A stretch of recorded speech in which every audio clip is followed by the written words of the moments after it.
Today's guest is Ahuva Morris, the first female divorce mediator at the Beth Din of America. Ahuva brings together legal training, deep knowledge in Jewish law, and an extraordinary level of care to support families navigating one of the most sensitive moments of their lives. She works closely with rabbis, attorneys, and mental health professionals to ensure that every single case is handled with integrity, professionalism, dignity, and Jewish law. Listen this week on Jewish Grit.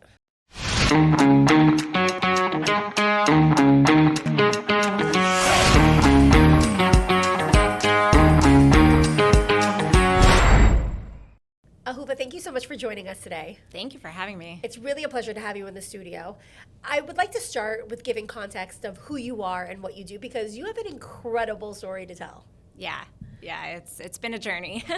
So tell us a little bit about yourself. Okay. I grew up in Lakewood, New Jersey. I went to Bury High School. I went to college and Cardozo Law School. That was something that I always wanted to do, be a lawyer. So you started as a lawyer, and now you are the first woman working in the Beth Din, which is our rabbinical Jewish court, correct? Yes. Okay, tell me that story, because I need to know. It sounds super fascinating.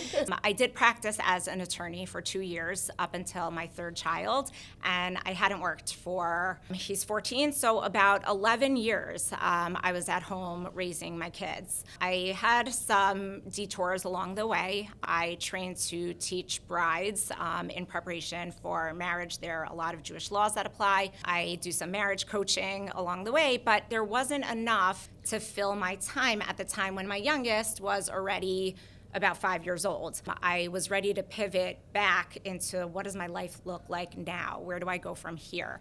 And I wanted something more full-time, part-time, if that makes sense, to fill up more hours but give me enough flexibility. Somebody posted that the Beth Din of America, which is the position, the institution that I work at now, our rabbinic legal system, like you said, they were looking for a secretary, basically. Somebody to do intake, somebody to do some office work, but also have some kind of front-facing interaction. So I'm like, okay, there's a little bit of here, a little bit of there, like it'll give me something to do on a more continuous basis right now, and I applied. And when I was talking to the rabbanim there, it really came out like, this is not for me. I want to be in the trenches. I want to be working with people and utilize my skills, my trainings, which I had been amassing at the time. And I said, thank you so much, but I really want to be working with people. And that was that. About 2 weeks later, Rabbi Weissman from the Beth Din called me, and he said, I think we want to carve out a position for you. I said, okay. He said, would you become a mediator? I said, tell me more. He said, we're looking to bring on a woman. In today's world, there is a lot of talk around divorce, and how a couple gets divorced in the Jewish community can be very complicated. There are a lot of processes, a lot of procedures that aren't always seamless, to put it lightly. And they said, we feel like we need a woman to come soften the process, maybe talk to the women through it, and just basically bring another high standard of practice to the Beth Din. So I said, okay, let's do this. So I did a mediation course. I'm a certified mediator, and I brought my law license back to life. My husband always laughs. I'm like the youngest retired attorney ever at whatever age it was. I was in my 30s. In order to put it on hold and not have to keep up with the CLEs, I put it on retired status. So I revised my law license, I became a mediator, and the Beth Din also has me being like a community liaison, speaking to rabbis and therapists and lawyers and other community leaders to discuss how the Beth Din of America approaches divorce and their philosophies and their standards of practice, both on the religious side and also the civil side. So that way we can bring more awareness and collaborate with other institutions to help people go through divorce. How different is it from going from, civil or secular law to going to now rabbinical law? So I don't really deal with the rabbinical side. The rabbis do, but this particular institution really maintains a tremendous level of integrity to both. So when we go through a mediation or an arbitration, it's the rabbis at the panel. A mediation I would be doing also, but they handle the halachic process of it, the Jewish legal process through the whole thing. But it really accounts for embracing civil law within the context of the Jewish law. You're the first woman to do this, so you're breaking a glass ceiling here, right? What type of, I guess, setbacks or things have you had to overcome being the first woman to do this? So I don't know necessarily that it's like, oh wow, just being the first woman to do this, as much as it is within our world, there's so much nuance across the Jewish spectrum. And it's been a hard struggle for me my entire life, coming from that modern Orthodox place in Lakewood and trying to be accepted maybe by a more right-wing community, to kind of just prove that I'm doing the right thing. Right? I want to be doing what's right according to the Torah, according, with my mentors, with my rabbis, like keeping my temperature check, saying you're doing the right thing, without the noise of, well, does it look like this? Does it smell like this? Does it talk like this? Does it walk like this? So I find that that's been my biggest challenge, trying to prove that, like, I'm not doing anything controversial. Like, this isn't anything progressive. This is just bringing help and healing and resources to people who need it in a way that helps optimize their observant life more than take away from it or detract from it. Was there a time where you had to really hone in on some serious grit inside of yourself because you had to go through something really hard? When have I not? I know. It's been every single part of the way, whether personal or even more professional. There's just a drive inside of me to constantly try and do more. I've never not had that. I was sitting in my car the other day and I was thinking to myself, gosh, if these seats could talk. Being in there, how many times I've screamed on top of my lungs, in my car, and just allowing that process, giving myself the day, and then pulling myself up from my bootstraps. But there have been many, many instances. Would you feel comfortable sharing one? I think it's more thematic for me than a particular instance. It was when people told me not to go to law school and grappling with that. Always trying to find okay, let's just keep putting gas in the gas tank and keep on going. So I had the law school. When it came to my personal life, there were times in marriage that were hard and we're like, okay, now what? You pivot or you don't.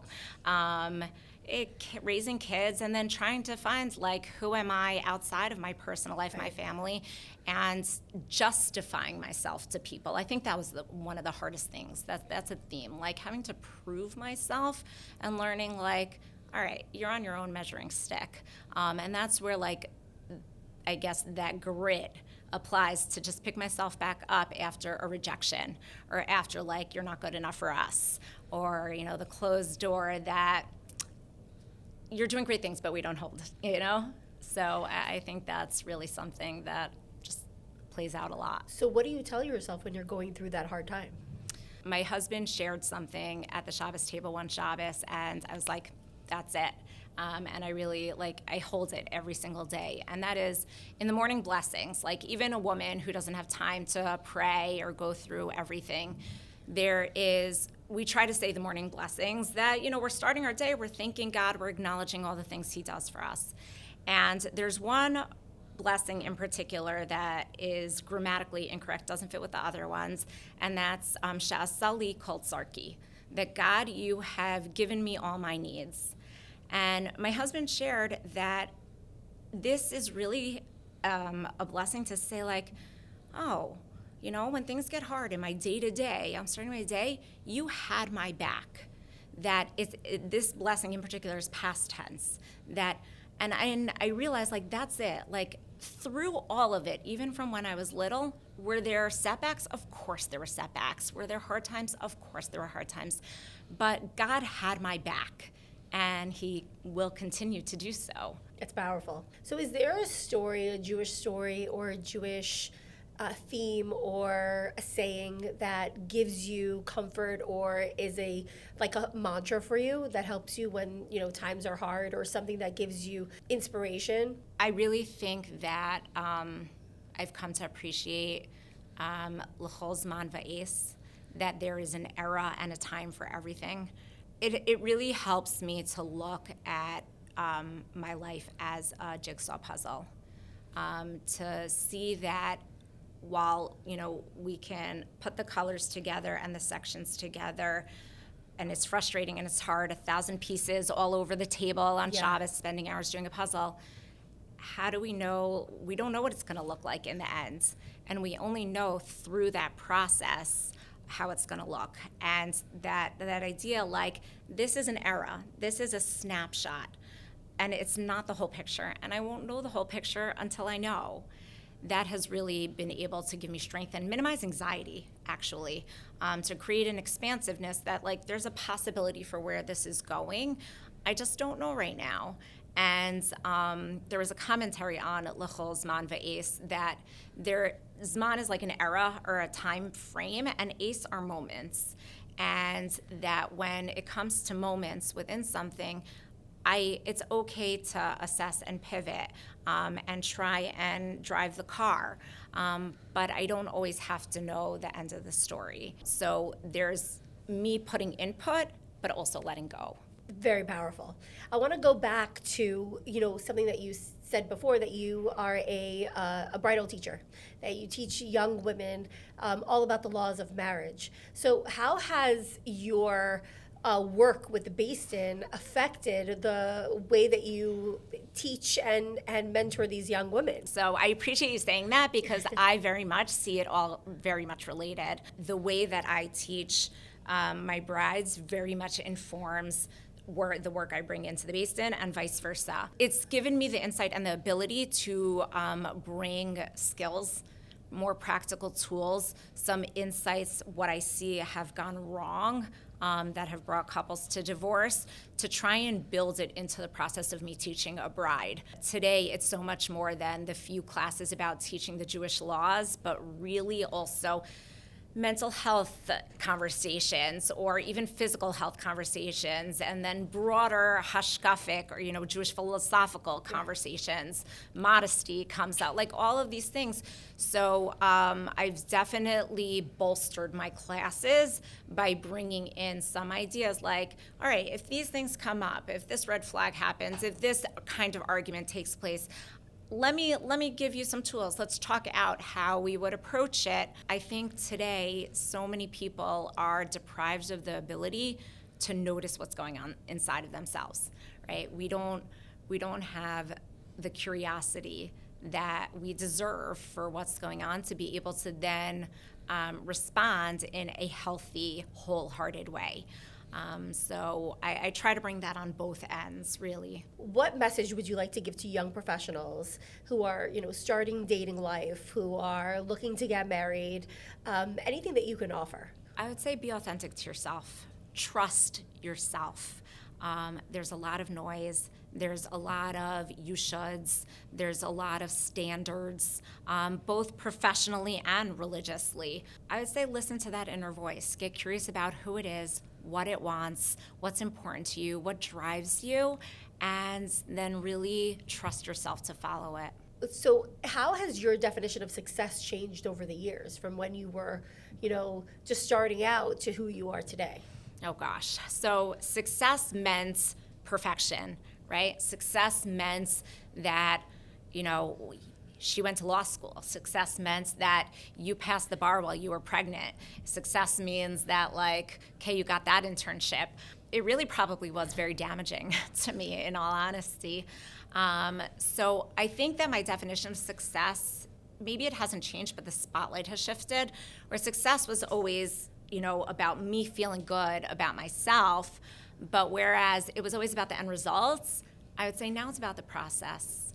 The success is how well, how much of, in a healthy way, have you rebounded? What have you learned? What have you grown? How have you grown? I think that's a big measure of success. as a person, and it probably plays out more successfully for you in results as a result. What makes you proud to be a Jew? This, sitting here with you guys, doing a podcast like this, the Jewish organizations, the amounts of chesed, the people that just do more. I think that we have probably an added chromosome as Jews to want to live beyond ourselves. And to think that, wow, that connects us to all the people, generations past, that have done the same thing. And God willing, that we're doing the same for our future generations, that one day they'll be sitting back and looking and saying the same thing about us. I think that really is very inspiring to me. Well, it's inspiring me too. So thank you so much, Ahuva, for sitting with me. Thanks for having me. This was absolutely inspirational. This was wonderful, Abby. Thank you for listening to Jewish Grit, an Olami Mentorship podcast. At Olami Mentorship, we believe that everyone needs a mentor. What better way is there to tap into your personal and professional potential than with a Jewish mentor at your side? Learn more at olami.org/mentorship. Don't forget to keep listening on Apple Podcasts, Spotify, or wherever you get your podcasts.